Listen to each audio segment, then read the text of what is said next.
Plein de gens se posent des questions existentielles sur à quoi ils servent. Ce qui est assez drôle. Parce qu'une partie de la réponse est devant nous.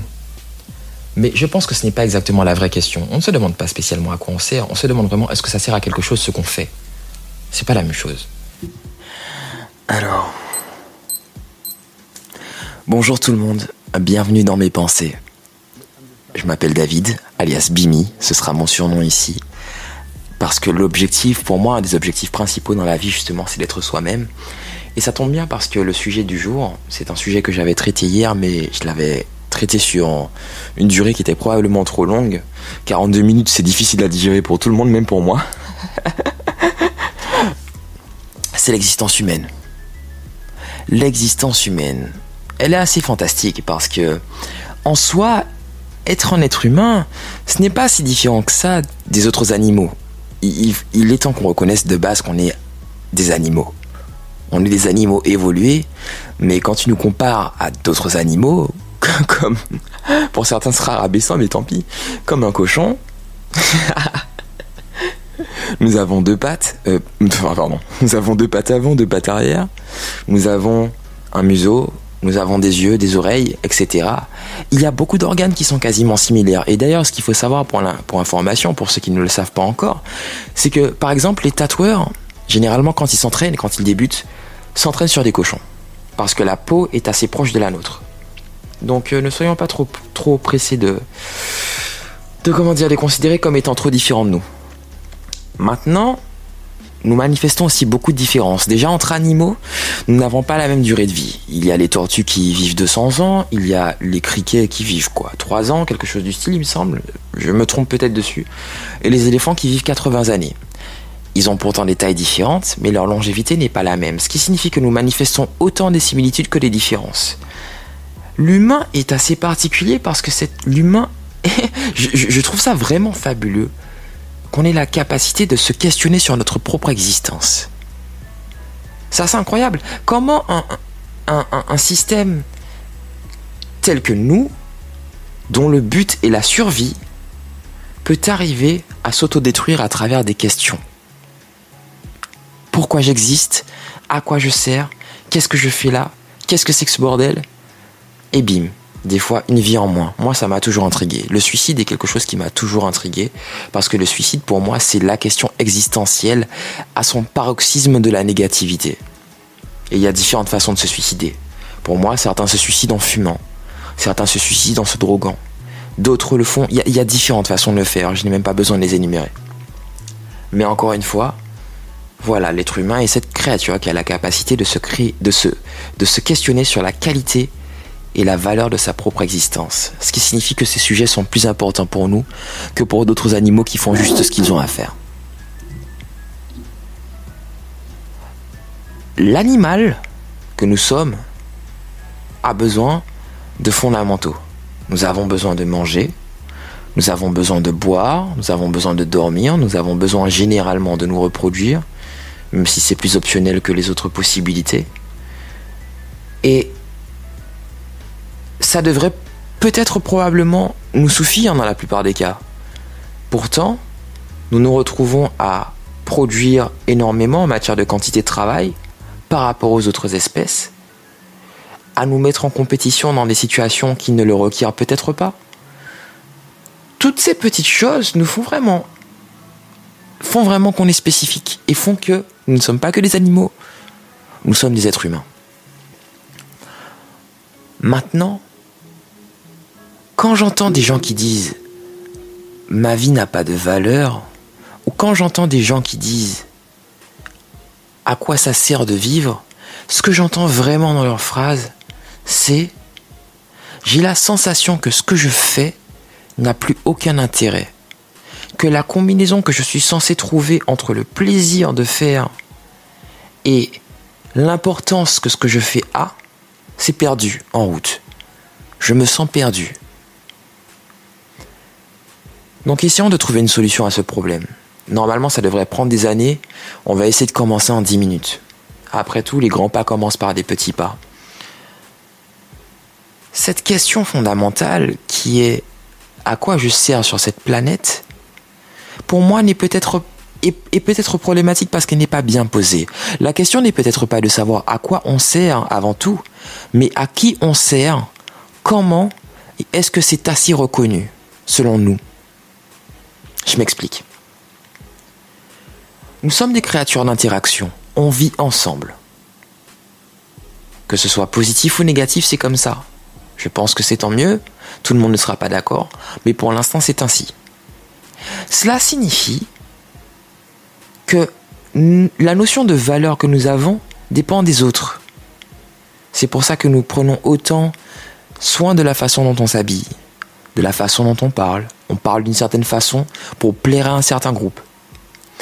Et ça signifie donc que quand on se pose cette question, en fait, on ne devrait pas forcément se demander à quoi on sert, mais on devrait se demander, est-ce que je sers vraiment au groupe auquel je veux servir ?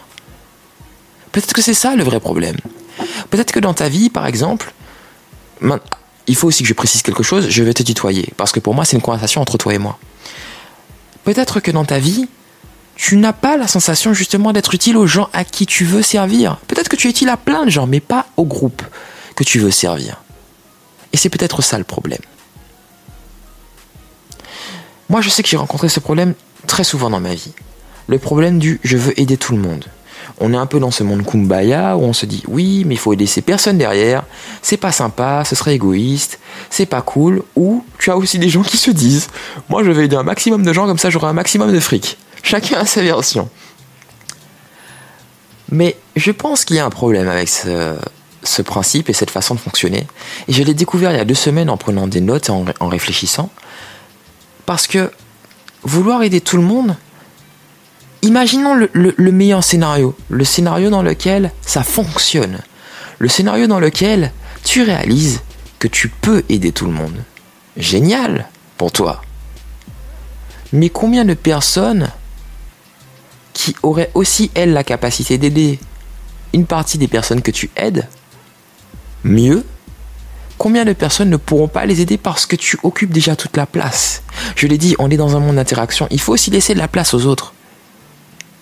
Tu peux pas tout prendre. Parce que tout prendre, ce n'est pas comme ça que l'on gagne. La meilleure situation possible, c'est lorsque notre société est dans une situation suffisamment harmonieuse pour qu'on se supporte. C'est ça l'idéal. Il y a différents paramètres dont on parlera peut-être plus tard. Donc, si tu prends toute la place à ces gens, qu'est-ce qu'ils font eux ? Eux, ils vont se poser la question à quoi je sers à leur tour, et ce ne sera pas positif. Et d'un autre côté, ma question est, est-ce que tu as vraiment envie d'aider tout le monde ?